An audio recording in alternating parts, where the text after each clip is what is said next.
You've heard the stories. Of course you have. They're Hollywood legend. A fun little dark spot on the map of Marvel's blinding success. The broken bones, the canceled projects, the on-set accidents. They call it the Spider-Man curse, a silly, marketable name for something that isn't silly at all. It makes it sound like a ghost story, something to laugh about in a dark theater. It's not a ghost story. Ghosts are dead. This thing is very, very much alive. My name is Alex Rourke. For 3 years, I was a junior production assistant on the Spider-Man, Homecoming, and Far From Home sets.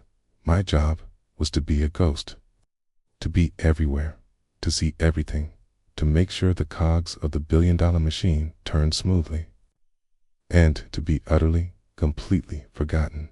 I was good at my job. The best was invisible.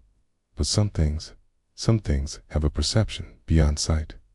Some things sense the watchers, and they don't like to be seen. This isn't a story about a curse. It's a story about the predator that uses the curse as its web. I'm telling you this because I was there when it first showed itself to someone other than him. I'm telling you this because I think it's getting hungry again. The web is stretching across the entire world now. My break was a fluke. A friend of a friend knew the second unit key PA was desperate for someone who could drive a manual transmission picture car for a chase sequence. I'd grown up fixing up old heaps with my dad in his grease-stained garage. I got the call on a Tuesday, was on a red-eye to Atlanta on Wednesday, and by Thursday morning I was wearing a mandated black polo shirt and a permanently buzzing headset, feeling like I'd hacked the universe.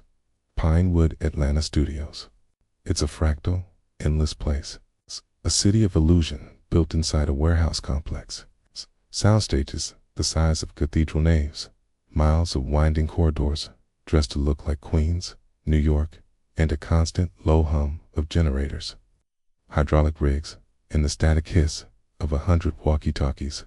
My world was a blur of petty cash receipts, coffee runs for 15 people with wildly specific orders, locking up locations against paparazzi drones, and wrangling background actors who all thought they were the next Brando. And Tom was the eye of the hurricane. On set, he was a consummate professional, preternaturally focused. He'd do a take, land a perfect backflip in that skin-tight rig, crack a self-deprecating joke that made the gruffest key grip smile. And then he'd retreat to his chair, his brow furrowed, studying the lines for the next scene. He was kind, in a way that didn't feel practiced. He remembered my name on the second day. Alex Wright. How's the Civic running? He'd asked about the piece of crap car I'd driven across the country. He'd actually listened to the answer. He felt real, grounded, in an environment designed to inflate egos to bursting point. Tom Holland was just a decent, incredibly talented guy from London who'd won the lottery. That authenticity was his brand, and it seemed utterly genuine. That's what made the first incident so profoundly dissonant, because it didn't happen to him. It happened around him. Okay, and it was my first glimpse of the crack in the world. It was during the Washington Monument sequence. We were on stage 2, a massive blue-screen cavern where the air always smelled of ozone and burnt dust. Tom and Jacob were hanging from a terrifyingly high platform on these intricate swing rigs. It was technical, tedious work. Stop, start, adjust the lights, reset the rig. Hurry up and wait. There was a prop, a stupid, bright, yellow novelty world's best grandpa mug one of the damage control agents was supposed to be drinking from in the background. A nothing detail. Tween takes, the prop master, Greg, a man with the steady hands of a surgeon, placed it on a monitor stand. The stand was level. I saw him check it. The mug was fine. I was standing maybe 20 feet away, grabbing a cold water from a cooler for a sweat-soaked grip. I glanced over at the mug. It was vibrating. A tiny, almost imperceptible shudder, like a phone on silent. I thought it was the subharmonics from the giant wind machines they were about to turn on, but the fans were off. The stage was silent, holding its breath between commands. Then the mug slid, not fell, slid. It moved 6 inches across the perfectly smooth, level surface of the stand, as if pushed by an invisible finger, and tipped over the edge. It didn't shatter. Everything on set is rubber or sugar glass. It just bounced on the padded floor with a dull, mocking thud. Greg scurried over, picked it up, and gave a confused shrug to the set decorator. A weird little happenstance. A glitch. In the Matrix. I wrote it off. Long hours. Stress. Tired eyes. But then it happened again. 2 days later, on the Midtown School hallway set, a simple 2-shot with Tom and Zendaya. In the background, in a locked glass case, were the academic trophies. As Tom delivered his line, something about the Sokovia Accords, the central trophy, a large gold-plated figure of a runner, slowly spun 180 degrees to face backwards. The case was sealed. No one was near it. No vibrations. I saw it. Camera operator, a grizzled veteran named Dave, saw it. He called cut. We all stared. The first AD, trying to break the tension, joked, "Whoa, poltergeist. Somebody call a priest. Let's reset." Everyone laughed, a nervous, brittle sound. That died too quickly. Tom didn't laugh. He was staring at the trophy case, his face pale. He looked, not surprised, resigned, like a man watching a leak spring in a dam he knew was doomed. That was the first time I saw the mask slip. Not the Spider-Man mask. Tom's mask, the easygoing, cheerful persona. For just a second, I saw a flicker of something else. A deep, weary dread that was ancient and tired. The incidents grew more frequent, more targeted. A stunt rig that had been triple-checked by the best in the business would have a perfectly secure strap come inexplicably loose. A light fixture that was bolted down would shear a bolt and drop, swinging past the head of a stand-in who had just taken half a step forward. It was never anything that could be definitively called sabotage. It was always a near miss, a freak accident, a 1 in a million glitch. The crew started calling it the bite, as in, the bite got Jim's coffee today. After Jim's perfectly balanced latte leapt from the hood of a car and spilled all over his script. It was a joke. We had to joke, because the alternative was to admit that the set had a sickness, a presence, that the laws of physics had a favorite victim. The worst part was the sensory tells, the way the air would get thick and heavy before something happened. The sound dampening as if we were suddenly deep underwater. That dead, muffled quiet, like the world was holding its breath, in the cold. You'd feel a sudden, localized drop in temperature, a pocket of absolute zero in the stifling Georgia heat. I started carrying a hoodie everywhere, my own pathetic shield against a chill that wasn't meteorological. And through it all, Tom worked. He was brilliant, a marvel of precision and charm. But the circles under his eyes got darker, like bruises. He'd flinch at the sound of a C-stand clattering to the ground. I'd catch him sometimes between setups, just staring into the middle distance, his lips moving slightly, like he was reciting a mantra, or having a quiet, frantic argument with someone who wasn't there. One night, during a grueling overnight shoot at the airport hangar set, I was sent to his trailer to fetch a script revision. His trailer was always immaculate, a sanctuary of order, except for one thing. He had a massive, detailed schematic of the Spider-Man suit pinned to the wall above his small desk, and he'd drawn all over it, not in pen, in what looked like charcoal or thick, oily ash, strange, swirling patterns around the chest emblem, like black vines or spider legs strangling a heart, and written over and over again in tiny, frantic script along the margins. One word: bind, bind, bind, bind. I got out of there fast, my heart hammering against my ribs. I didn't tell anyone. What would I say? Hey, the $20 million picture movie star is drawing creepy pictures. I'd be off the picture before I could finish the sentence. My career over. So I buried it. I became an even better ghost. The climax of the shoot was the final battle on the London bridges. It was controlled chaos. Rain towers creating a perpetual, freezing drizzle, pyro explosions that shook your teeth, stuntmen on wires crisscrossing like angry hornets. Tom was in the middle of it, a puppet master and a puppet all at once, doing what he does best. I was on perimeter lockdown, my eyes stinking from the fake rain, making sure no one wandered into a shot. During a lull, while the special effects team set the explosives, I saw him. He'd stepped away from the chaos, standing alone by the edge of the Thames, looking out at the black, churning water. The massive production lights from behind him cast his long, distorted shadow across the wet cobblestones. I was about to turn away to give him his moment of peace when I saw it. His shadow. It wasn't right. It was too tall, too thin.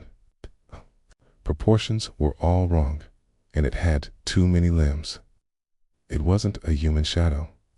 It was the shadow of a spider, crouched and poised, and it was moving independently. While Tom stood perfectly still, exhausted, his shadow's head twitched. One of its elongated, spindly arms seemed to uncurl and stroke the air, a slow, possessive gesture. I felt that cold, that profound, gut-wrenching silence descend, muffling the shouts of the crew behind me. I couldn't move. I couldn't breathe. I was pinned by the sheer wrongness of it. Tom must have felt me staring. He turned slowly, as if the movement cost him great effort. His face was exhausted, hollowed out. He saw the pure, unvarnished terror on my face. He followed my gaze down to his own shadow, and for a single, horrifying second, his expression wasn't one of confusion. It was one of profound shame and embarrassment, like a child caught in a terrible secret. Then he looked back at me, and his eyes, God, his eyes were pleading. He gave a tiny, almost imperceptible shake of his head. Don't look. Don't acknowledge it. Then the first AD yelled, rolling, and the moment shattered. The shadow snapped back to its normal, human shape. Tom turned and ran back to his mark, the professional once more. The world exploded back into light and sound and fake rain. I stood there, frozen, the cold sweat soaking through my shirt. The image of that predatory shadow burned onto my retinas. I had seen it. Aleste.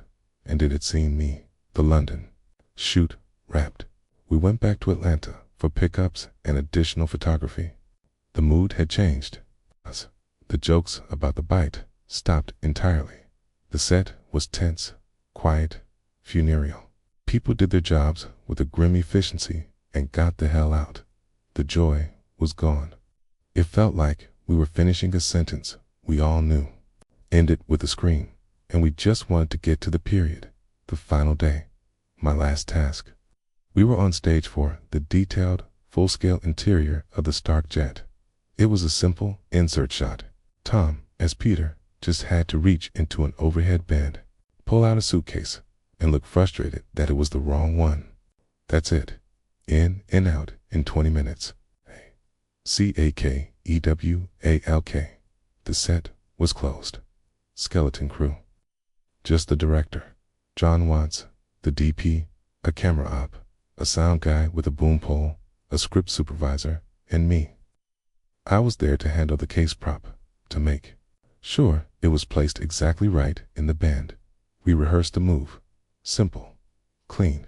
Tom reached up, opened the band, grabbed the case. On take one, he did it perfectly. Beautiful. Print that. Just get one for safety, John said from Video Village. They reset. The camera rolled. The slate snapped. Action. Tom reached up. His hand closed around the handle of the case, and he stopped. His whole body went rigid. His arms started to tremble. a fine, violent vibration that was visible from 20 feet away. "Tom," John said, his voice laced with concern from behind the monitors. Tom didn't answer. He was staring into the impenetrable darkness of that bin, his eyes wide with a terror I have never, ever seen on a human face. It was the look of a man staring into his own open grave. A low, awful sound came from his throat, a guttural, choked whimper. "Cut! Cut! Tom, you okay? Kid." John was getting up, starting forward. Tom tried to pull his hand back, but it was stuck. "Okay." He was yanking at it, his breath coming in short, sharp gasps that fogged in the suddenly frigid air. "It won't let go," he whispered, his voice cracking with strain. "It won't let go." We all rushed forward. I was the closest, just a few steps away. I grabbed his forearm to help him pull. His skin was ice cold, so cold it felt like it was burning my hand. And then I heard it, a sound from inside the bin, a dry, skittering rustle, like countless hard, chitinous legs moving over metal. It was a sound that bypassed the ears and went straight to the lizard brain. And a voice, not a human voice, a distorted, multi-layered whisper, like radio static and breaking glass and the death rattle of 1,000 insects, a quiz coming from the darkness. Mine. The word wasn't heard. "K." It was etched directly onto my soul. Tom screamed. A raw, primal sound of utter agony and violation. He wrenched his arm back with a terrible, tearing sound, the sound of Velcro straps giving way, but also something else. Something wetter and more final land stumbled away from the set, collapsing to his knees and clutching his right hand, to his chest. The case clattered to the floor of the bin. The sound stopped. Crushing cold vanished, replaced by the normal, stuffy air of the soundstage. We all stood there, frozen in shock. The director was pale as milk. The DP was crossing himself, his lips moving in silent prayer, mechanically driven by a duty I didn't feel. I looked into the bin. The suitcase was there, ordinary and inert. But next to it, nestled in the shadows, was a dead spider, a big one, a tarantula. Its legs were curled tightly against its bloated body. And it was dusted in a fine black powder that looked exactly like the charcoal from Tom's trailer. I backed away. I didn't say a word. My job was to be a ghost, so I ghosted. I walked off that set, out of the soundstage, past the security guard who gave me a weird look, and I didn't stop walking. I got in my car and I drove. I didn't pack. I didn't say goodbye. I just left. I found out later Tom was rushed to the hospital. Officially, it was a severe muscle spasm, a panic attack brought on by exhaustion. The set was closed for the day. The film was in the can. It was over. The news cycle moved on, but it wasn't over. It will never be over. I quit the industry. I moved back to my hometown, a place with no sound stages, no premieres, no trade papers. I couldn't be around sets anymore. I couldn't stand the silence between takes, always waiting for the other shoe to drop. I couldn't look at a camera without seeing a giant, unblinking eye. I work in a small, independent bookstore now. It's quiet. The books don't whisper. Most of the time, I watch the headlines. I can't help it. It's a sickness of my own. When Tom announced he was stepping back from acting for his mental health, my blood ran cold. When he gave those interviews, talking about the overwhelming pressure, the existential fatigue, the feeling of being trapped, I knew what he meant. I saw the comments online. He's rich. What does he have to be stressed about? Typical celebrity burnout. He's just being dramatic. You don't understand. He's not running from fame. He's running from it. The thing in the suit. The thing that calls the curse his home. Okay? He's trying to break the binding. The curse isn't about bad luck. It's not a series of coincidences. Okay? It's a symbiotic entity that attaches itself to the role. It feeds on the spectacle, the adoration, the sheer cultural weight of Spider-Man. It grows stronger with every ticket sold, every cheer in a theater, every kid's Halloween costume, and it protects its investment. Okay? It isolates its host. It binds them to the role. It removes competition. It eliminates threats, both professional and personal. It creates a narrative of tragedy and struggle that only makes the symbol more potent, more tragically beautiful. But it demands a tithe, a piece of the soul, a bite of sanity, a pound of flesh. Think about it. Really think. Why has no other Spider-Man actor ever truly, completely escaped the role's shadow? Tobey Maguire's mysterious, career-halting back problems that conveniently emerged during the films and faded after. Andrew Garfield's brilliant promise hitting a wall of bad luck and canceled projects until he was, by his own admission, heartbroken and lost. It's not a curse on the actors. It's a claim. The thing in the suit doesn't like to share its food. It binds them to it forever. And now the trades are all talking about Spider-Man 4, a new trilogy, the biggest one yet. Keeve is making promises. The hype machine is starting its engine. I see Tom in interviews now, doing the press tours for his other projects. The charm is there. The smile is there. But it doesn't reach his eyes anymore.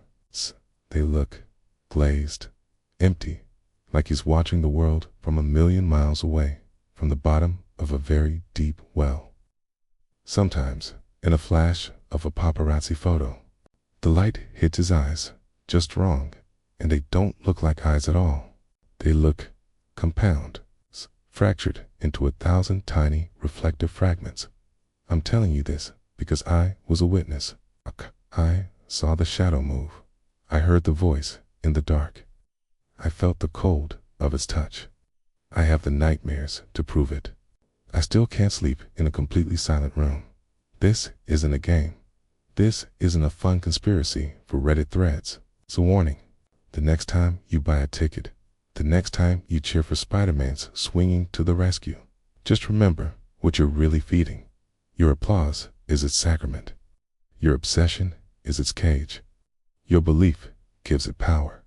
It's getting stronger. Fed by a global audience. It's woven its web around the world. And I think it's almost time for it to feed again. To really bind itself to its host forever. So cheer if you want. But maybe sometimes in the dark of the theater, listen. Listen for the silence between the sounds. You might just hear the skittering. The distorted children's singing of the Spider-Man theme returns. Clearer now, but still warped it. Plays for a few seconds, then cuts to the sound of a single, sharp, skittering click. A long silence follows. It sees you, too.